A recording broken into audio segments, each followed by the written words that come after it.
Kasabay ng paghawak ni Inko sa dalakit nun ay ang pagwika nito ng, "Wala ka pa sa kalingkingan ko. Ngayon, kainin mo ang lupang kinatatayuan ko." Matapos itong sabihin ni Inko, ay dali-dali nitong dinakot sa kanyang kaliwang bulsa ang krus na nakuha niya sa batis. Halos sa pagkuha niya sa agimat na yon, ay biglang nakaramdam na labis na pagkatakot sila Borromeo at Dario nang sa hindi malamang dahilan.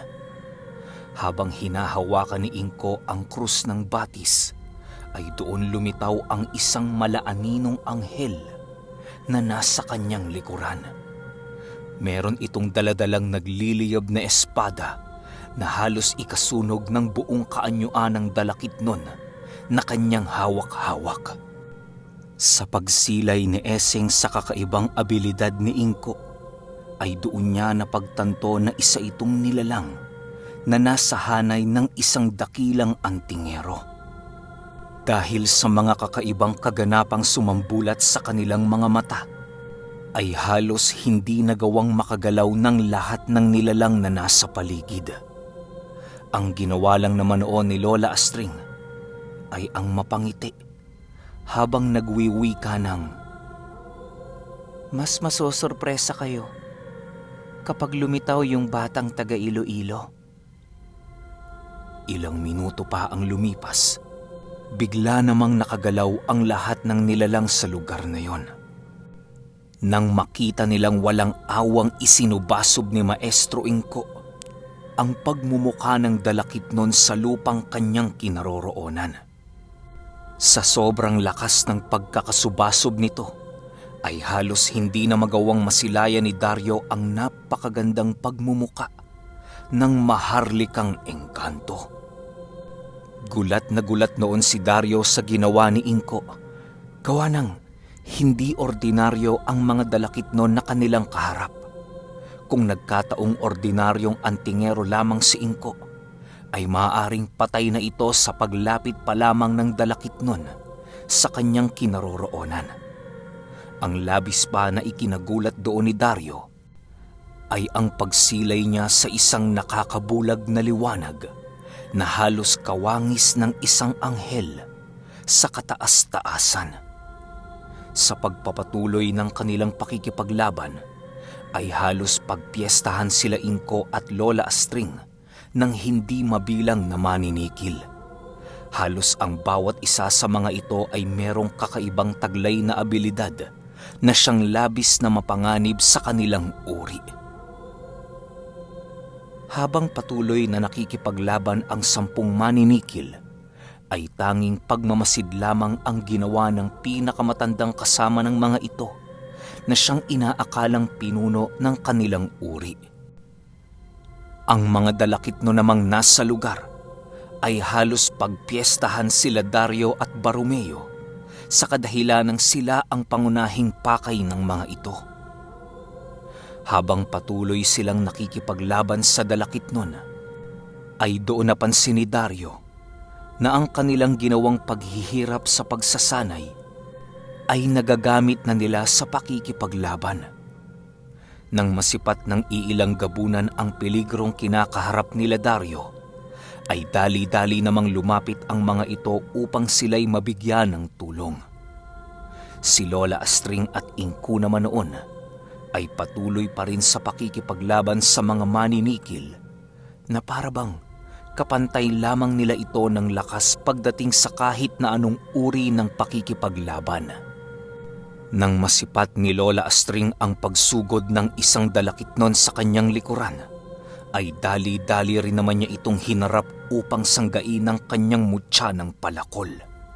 Sa pagdantay ng kanilang mga armas, ay doon nasilayan ni Lola Astring ang pagngisi ng dalakit nun, na parabang nasisiyahan siya sa mga nagaganap. "Maaring malakas ang espiritual mong taglay, babaylan. Ngunit batid kong hindi ka rin naman magtatagal sa laban dahil sa sanggol na nasa iyong sinapupunan."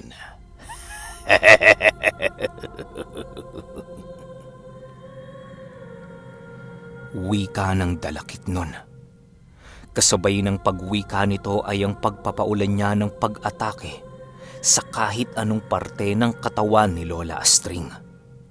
Nang makita ni Dario na nasa alanganin na ang kanyang asawa, ay dali-dali rin naman niya itong pinuntahan upang mabigyan ng tulong. Sa pagkakataong yon, gamit-gamit na ni Dario ang kanyang pinakamalakas na anyo upang magawa niyang salagin ang bawat pag-ataking gagawin ng dalakit nun. Nang makalapit na siya kay Lola Astring, ay walang pagdadalawang isip niyang sinalag ang dalawang nagliliyab na sandata. Gamit-gamit ang kanyang maiitim na kuko na umusli sa kanyang palad. Astring, bumalik ka na sa ating pangkat. Ako na ang bahala rito. Wika ni Dario. Kasabay ng pagwika nito, ay ang agara naman niyang pagsunggab sa dalakit nun upang tuluyan na itong mailayo sa kanyang asawa. Nang marinig naman ni Lola Astring ang sinabi ni Dario, ay dali-dali rin naman itong tumakbo patungo sa kinaroroonan ng mga mandirigmang gabunan. Nang masipat niyang mas ligtas ang kinaroroonan ni Barumeo, ay pinili niyang tumungo dito. Marami pa kasing gagawing ritual noon si Lola Astring na makakatulong sa kanila upang madali nilang mapuksa ang mga maninikil. Sa pagpasok niya sa kinaroroonan ni Barumeo, ay dali-dali rin naman niyang ikinalat sa lupa ang lahat ng sangkap sa pagtawag ng diwatang sibulan. Nang masipat naman ng mga mandirigmang gabunan na abala si Lola Astring, ay dali-dali rin naman nila itong pinuntahan upang maprotektahan. Dahil sa 5 lamang sila noong mga oras na yon, ay pinili nilang iwan ang lugar na kanilang dinidepensahan para lamang matulungan ang asawa ni Dario. Habang panay ang pag-uusal ni Lola Astring sa kanyang kinatatayuan, ay halos magkandamatay-matay naman ang mga gabunan sa walang sawang pag-atake ng mga dalakit nun at mga maninikil. Ilang minuto pa ang lumipas at biglang nakarinig si Dario ng pagsisigaw ng 2 suduklon. Alam nilang kasama yon ni Barumeo sa kadahilanang sa pagsigaw ng mga ito ay tuluyang nawala ang libu-libong ilusyong kanilang pinagkukublian. Alam nilang magiging dehado sila sa laban noon kung hindi sila magagawang ikubli ng mga suduklon na kanilang kaanib. Ilang minuto pa ang lumipas, biglang nasilaya ni Barumeo ang paghila ng mga maninikil sa 2 niyang kasama.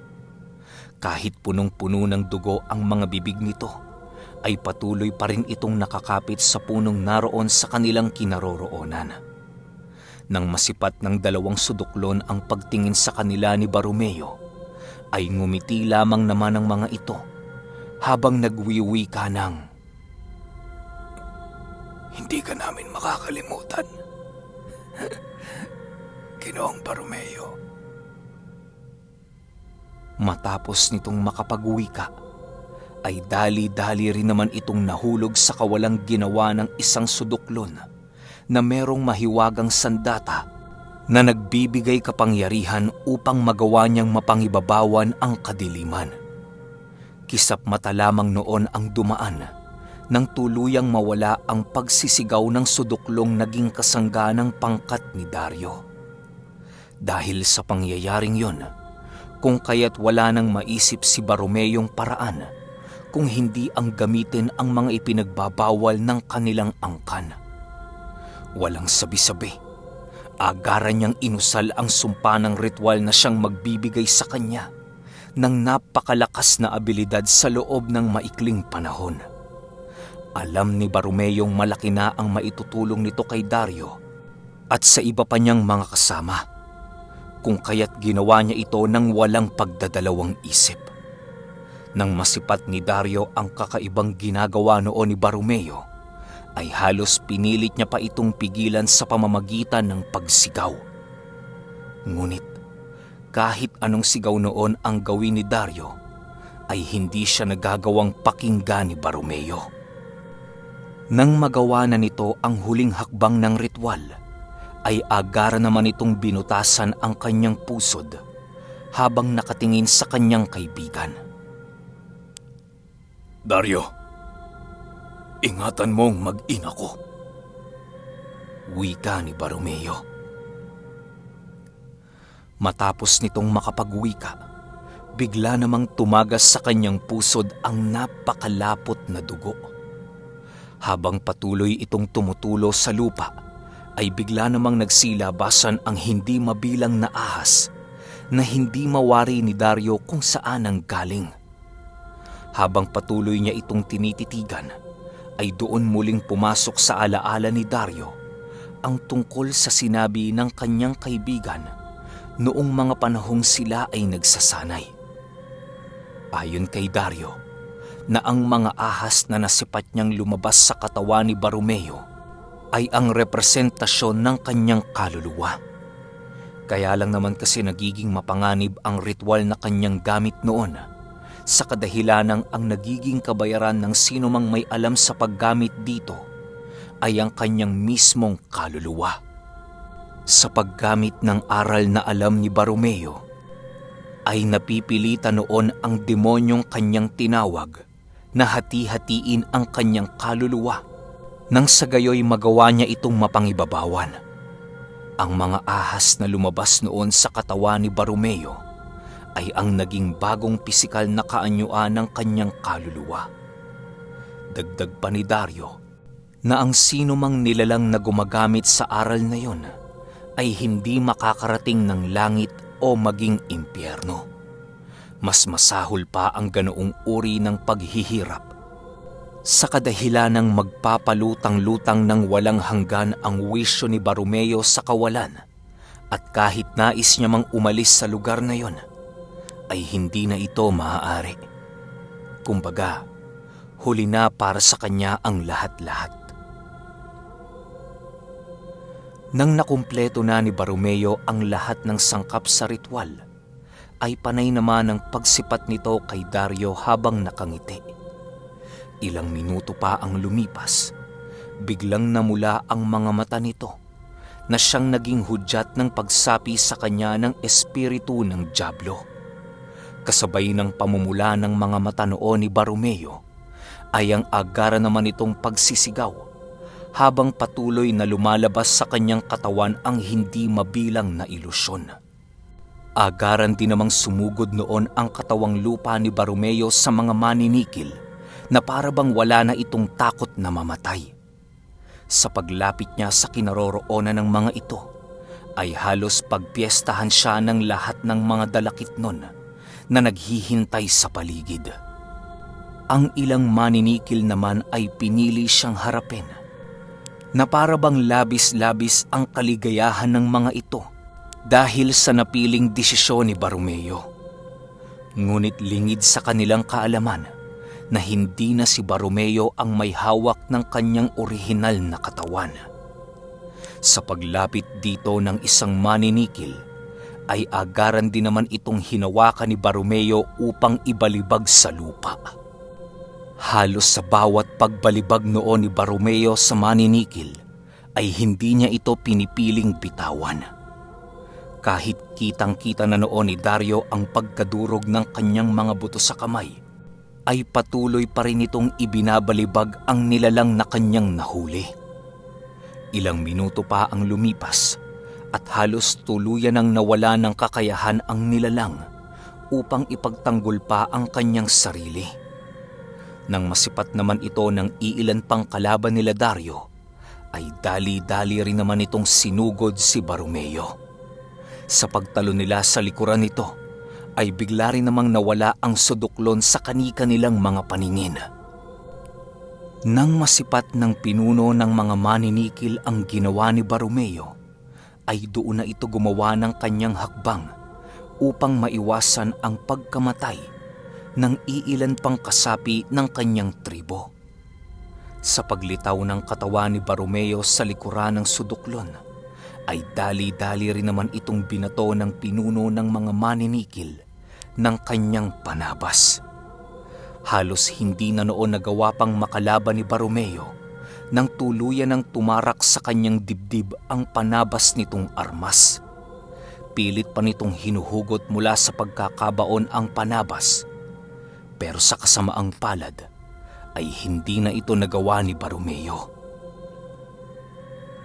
Nang akmang susugod pa ito sa kinaroroonan ng mga maninikil, ay agaran din naman ang paglipad ng isa pang panabas na siyang humati sa kanyang ulo. Ang mga mapuputing ahas naman na sumasabay sa dugo nito ay biglang naging kulay itim dahil sa pagkamatay ng demonyong nangingibabaw sa kanyang katauhan. Dahil sa pagkamatay noon ni Baromeo, ay hindi maiwasang mapaiyak ni Dario habang patuloy silang nakikipaglaban.